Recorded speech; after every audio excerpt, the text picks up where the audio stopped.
Bonjour à toutes et à tous, bienvenue dans une nouvelle vidéo toujours consacrée au cours de philosophie. Nous allons aborder le tout dernier chapitre de cette année, à savoir chapitre qui sera le premier et le seul et unique de la dernière grande partie consacrée à la vérité et à la science et la vérité. Ce chapitre s'appelle « La science peut-elle tout justifier ?» On va regarder un petit peu comment fonctionne la science, à quoi elle s'intéresse et la plupart du temps comment elle fonctionne.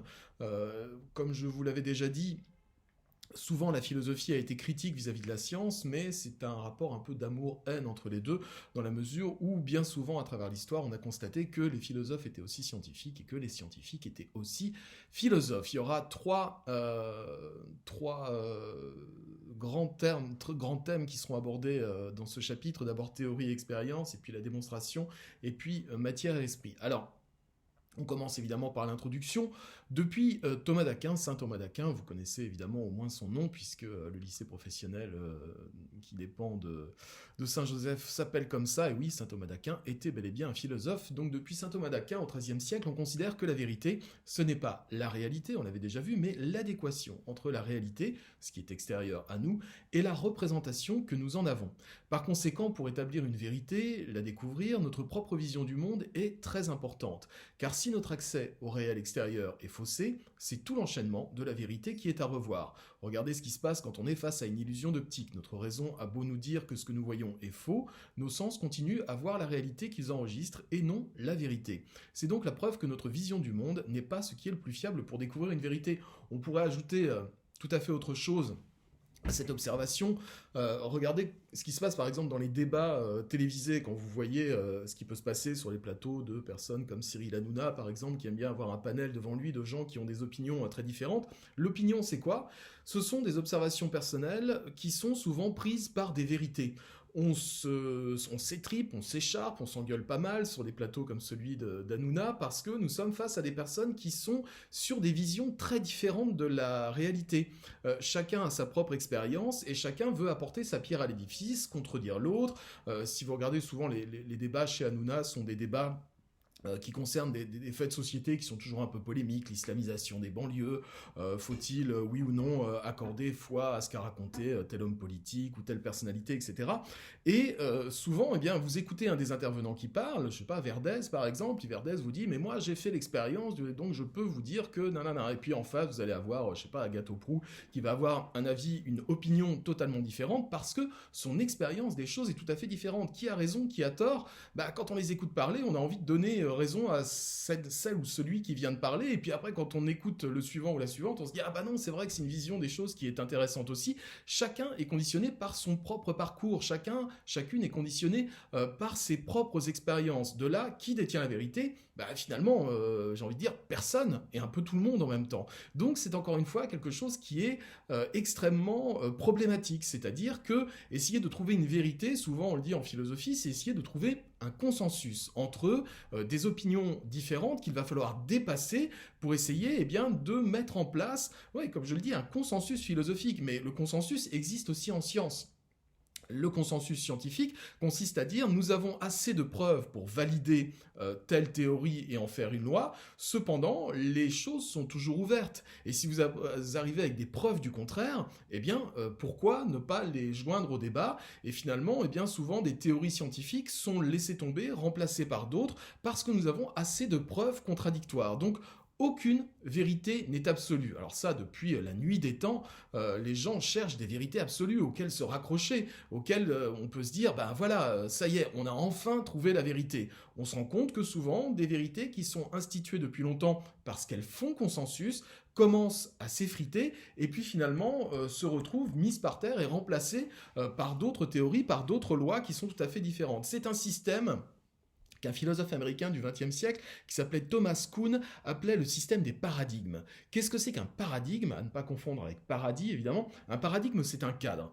C'est-à-dire qu'aujourd'hui, par exemple, si vous vous lancez plus tard, dans les années qui viennent, dans le domaine de la science, par exemple, dans le domaine de la médecine, vous allez vous rendre compte que vous allez être habitué à fonctionner dans un certain paradigme, c'est-à-dire un certain cadre scientifique. Les choses sont comme ça.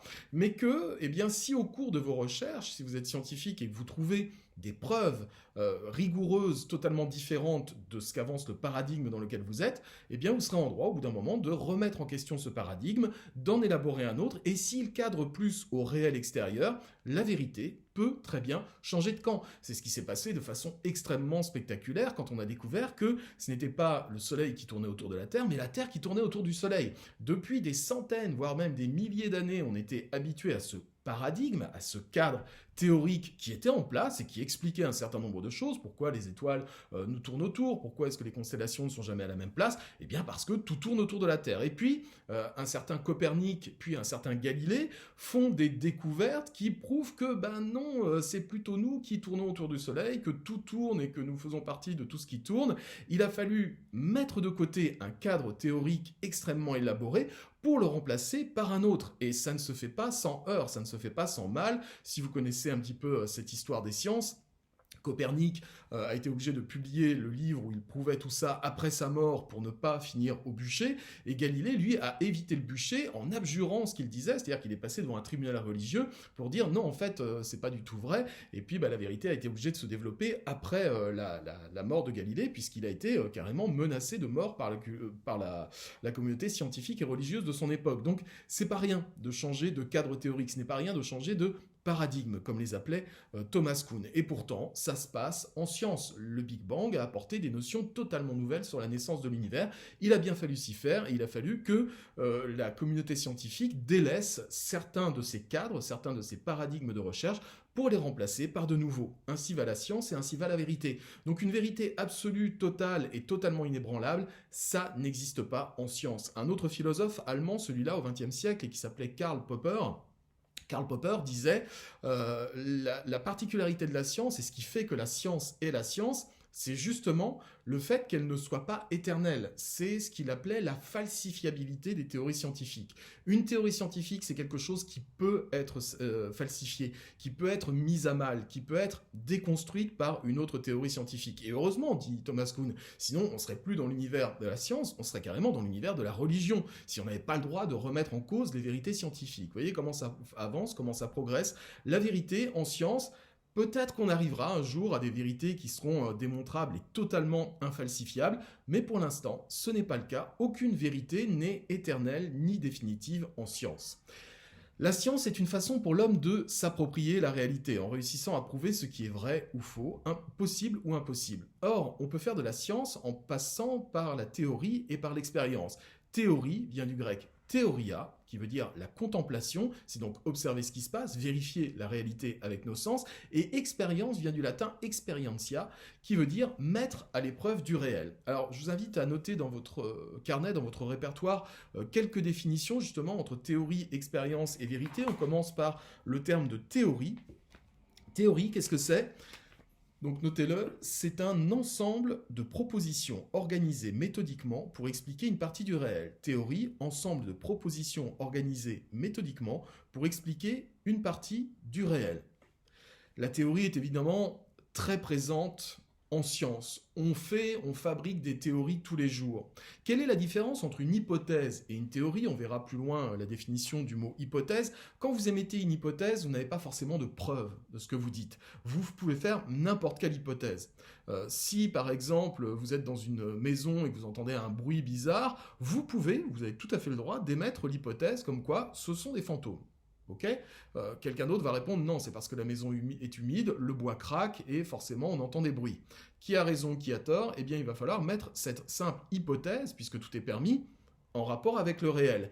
Il y a plus d'éléments qui permettent de dire que c'est le bois qui craque et on peut le prouver par rapport à l'hypothèse selon laquelle il y a des fantômes, donc c'est sans doute plus l'histoire du bois qui craque qui va devenir une théorie, puisqu'elle va être approuvée par le réel, plutôt que l'hypothèse des fantômes. Je vois que mon écran a frisé, donc on va se retrouver pour une prochaine vidéo bientôt. On notera la suite de nos définitions. Désolé pour ce désagrément.